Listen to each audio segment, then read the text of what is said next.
Oke, bismillahirrahmanirrahim. Assalamualaikum warahmatullahi wabarakatuh. Pada kesempatan ini kita akan membahas tentang fluoresen dan fosforesen. Sebelum itu, pada pertemuan sebelumnya kita sudah bahas terkait Frank-Condon Principle, bahwa di dalam Frank-Condon Principle eksitasi hanya terjadi pada garis yang lurus ya, seperti ini, karena dari perhitungan persamaan gelombangnya. Kalau di dalam integral dari CE dan dengan CJ di sini hasilnya lebih besar dari 0 atau tidak sama dengan 0, maka transisi diperbolehkan. Dan dalam hal ini yang warna biru ini diperbolehkan dan yang warna hijau ini tidak diperbolehkan terjadinya transisi. Kemudian untuk mengingat juga aturan seleksi pada gerak fibronik atau vibrasi dan elektronik adalah delta S, di mana spin multiplisitas sama dengan 0, artinya dari S sama dengan 0 ke S sama dengan 0 ya, untuk tingkat elektronik itu diperbolehkan, tapi kalau dari S0 dan ke S sama dengan 1 ini tidak diperbolehkan. Meskipun demikian, ternyata di alam ada yang menyalahi aturan dari Frank-Condon Principle. Jadi di alam terjadi dari S0 ke S sama dengan 1 atau keadaan triplet itu bisa terjadi. Nah, di sini kita akan membahas terkait dengan salah satu fenomena yang memungkinkan terjadinya seperti itu adalah fluoresen dan fosforesen. Untuk mempermudah penggambaran tingkat energi elektronik, kita akan menggunakan diagram yang disebut dengan diagram Jablonski. Nah, bentuk diagramnya seperti ini ya. Ini adalah Jablonski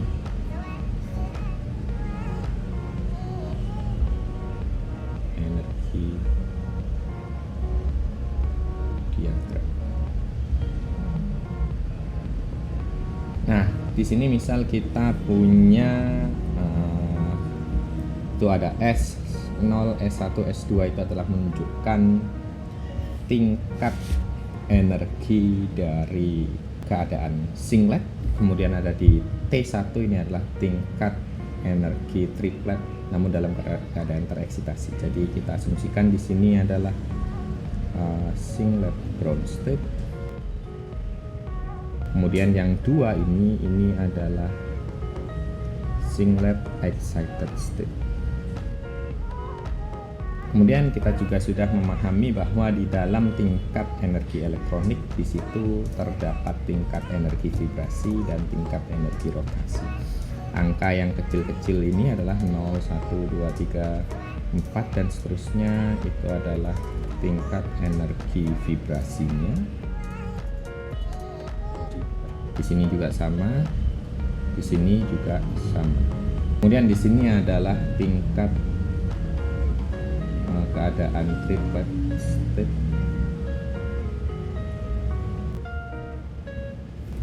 Keadaan triplet hanya bisa ditemui pada keadaan tereksitasi saat suatu senyawa yang memiliki fluorofil itu dikenai oleh gelombang elektromagnetik. Maka jika di sini ada elektron, elektron ini akan tereksitasi bisa ke sini atau dia bisa ke sini. Nah, saat elektron tersebut mengabsorb, dia akan mengalami eksitasi ke tingkat energi yang lebih tinggi. Dalam hal ini adalah tingkat energi singlet. Proses absorpsi ini itu akan memakan waktu kira-kira 10 pangkat 15 detik, jadi sangat cepat sekali. Nah, saat dia terjadi eksitasi ke tingkat energi yang lebih tinggi, ya, ke keadaan singlet,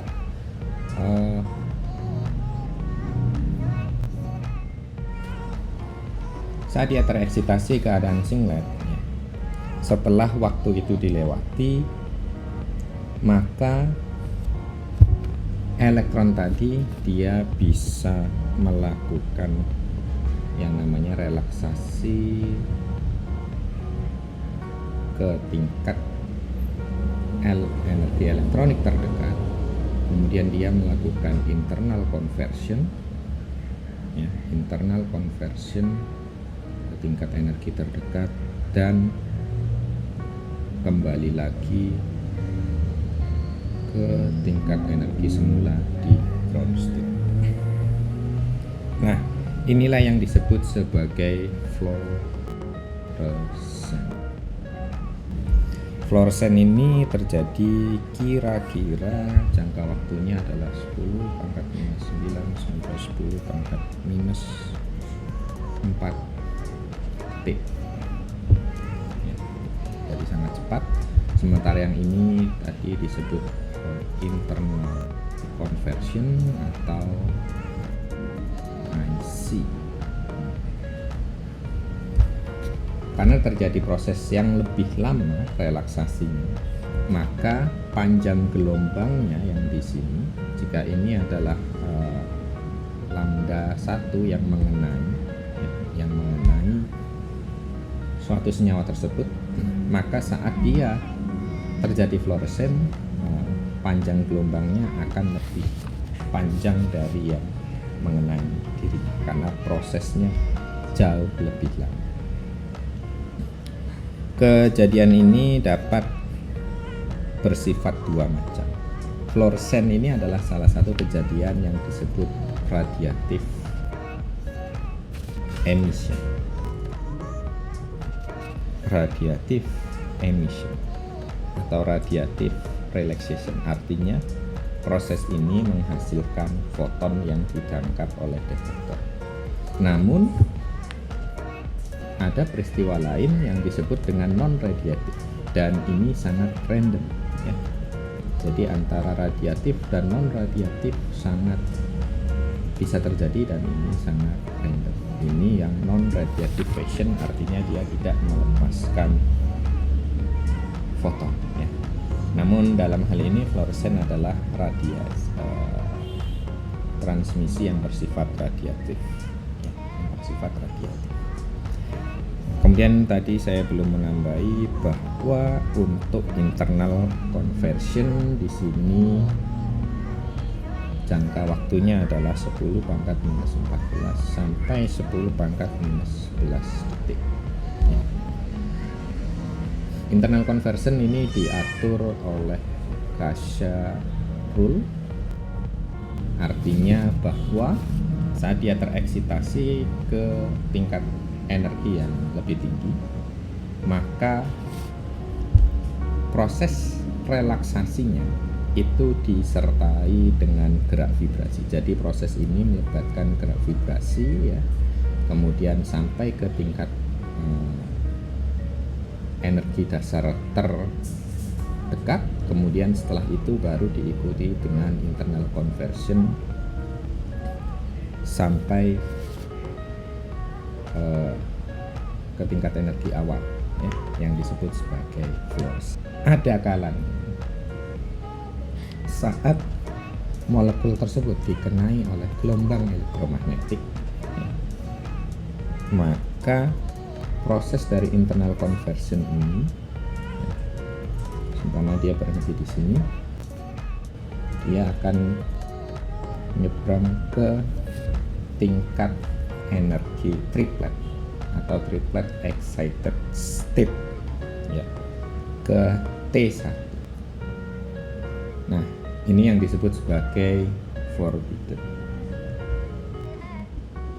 Disebut sebagai forbidden transmission karena keadaan triplet itu seharusnya tidak boleh, tapi ternyata memang terjadi di alam.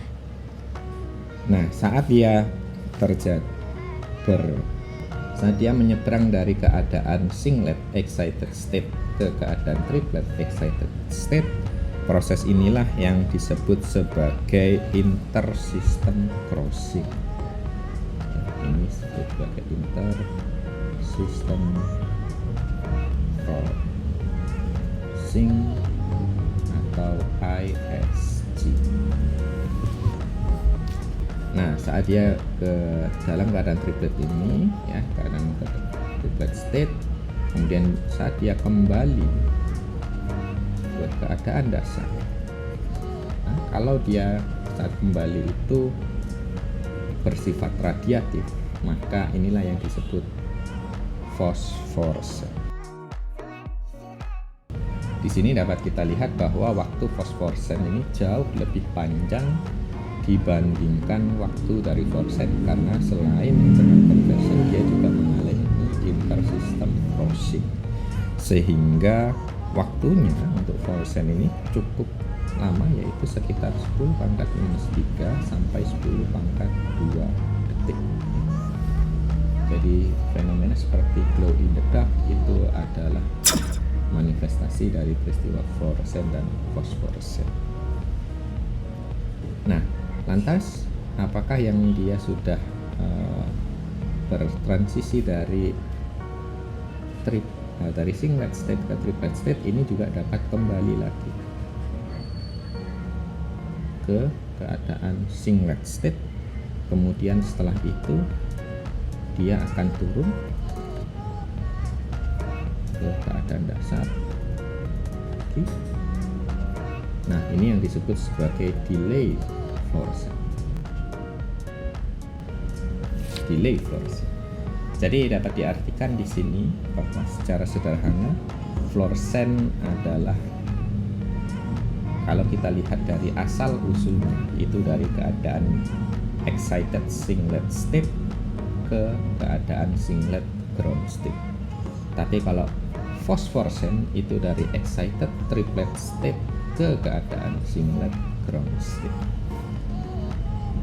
Dan kemudian kedua radiasi ini dapat bersifat radiatif, maka artinya dia melepaskan foton maupun non radiatif. Nah, mungkin itu saja terkait dengan fluorescent dan fosforescent. Kita kembali ketemu lagi di kesempatan yang akan datang. Terima kasih. Wassalamualaikum warahmatullahi wabarakatuh.